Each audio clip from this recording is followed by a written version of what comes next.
I've always had a pretty good relationship with my father in spite of the fact that we spent so little time together. Until recently, he'd been living quite happily in the back of a cube truck in the high desert of South Central Oregon, where he spent his days inventing shit in the sweltering heat, eating carrots, reading the scripture, fastening shit with Velcro.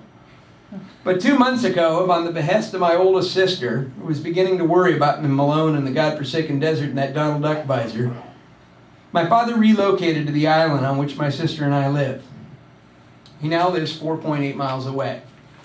And for the first time since I was 8 years old, I'm seeing my father daily. We walk in the woods every afternoon with our dogs, me in my sweatpants with my hangover, and he in his Velcro-fastened shoes and parabolic reflectors. I have to talk really fucking loud because I'm usually in front of him, and parabolic reflectors, in spite of their myriad attributes, are decidedly unidirectional in function. During our walks, my dad frequently...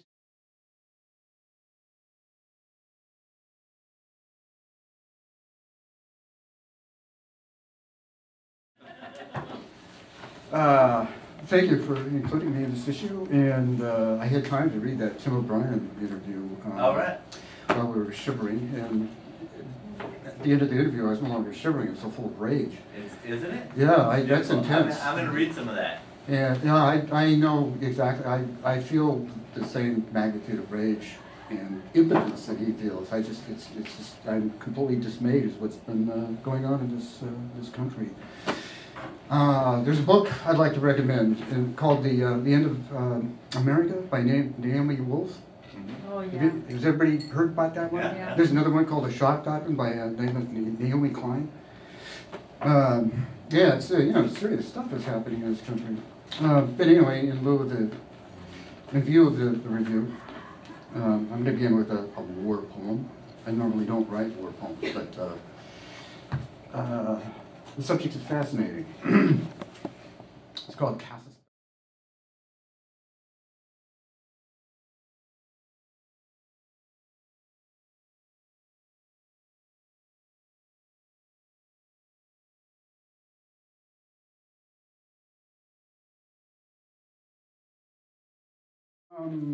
I live in a great military power.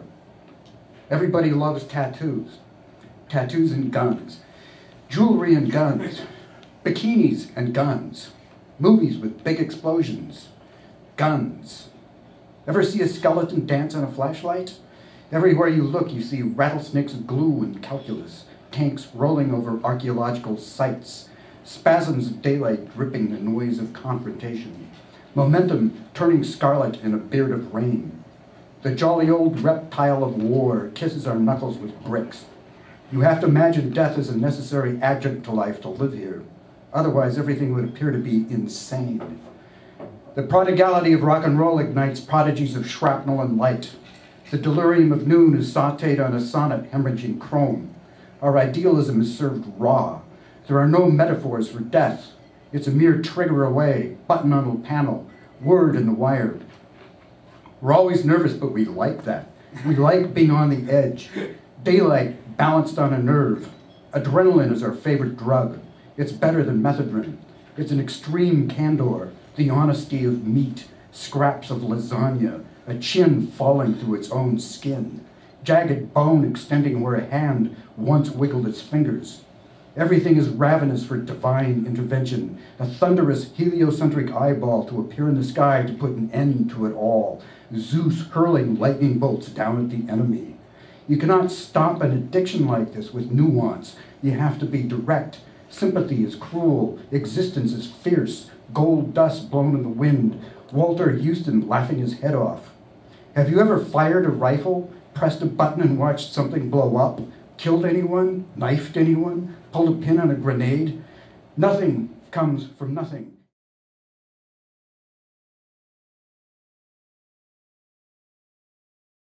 I've been dreading this interview. That's when we were like, yeah. I've been dreading this interview because I'm so angry about it all. 531, and that's the the whole thing about the blogs from the soldiers. 531 is like the straw that broke the camel's back, and it hits home because it's so personal. It has to do with what I went through and what guys are going through right now. They're saying, let's run a war, but not let anybody write about it, or let's talk about it. Let's just go do it, but we won't show any pictures on TV of the horror. No close-ups of the guts trickling out of people's bellies on both sides. None of that. It's easy to support a war if you don't have to stare at the bloodshed. So Tyler asked this very academic question. Not colon. The alarming thing about the censorship of this war is the fact that little is written about the tactics used by the government. 531 has received very limited coverage in the mainstream media, with some major outlets choosing to ignore it completely. Do you have any plans to tackle this issue in your work? And O'Brien says, yeah, if I can make myself comprehensible. You can hear the anger in my voice. I have to let time go by to find speech that will catch up, to let my tongue catch up with the fury inside.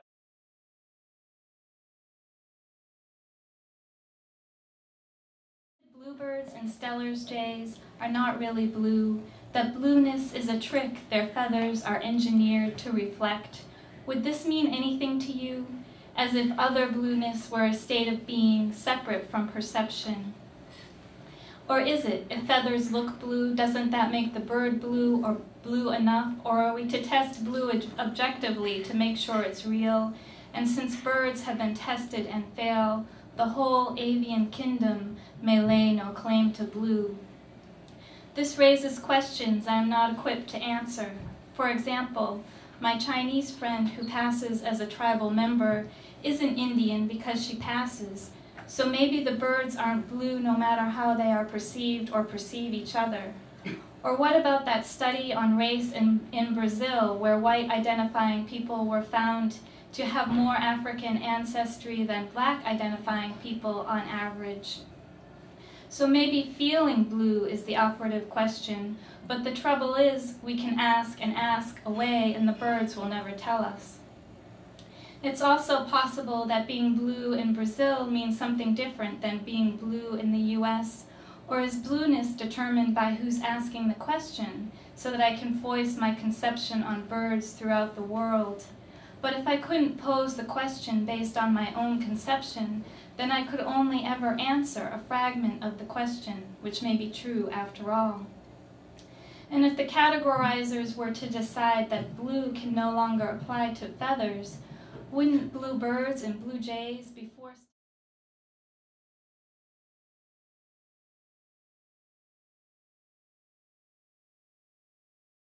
Since Bryan neglected his duties to inform you of what I'm reading, I guess I'll have to do that. Fuck you, this guy Shut up. has written a beautiful memoir, and he's about ready to read from it. Right. There you go. There you go. And The Sound of Inevitability. Winter 1998. I didn't really go out anymore. Everything I needed was right here. Beto came by once a week to drop off the heroin, and Kachis had started taking care of the deliveries. Even if I had wanted to go out,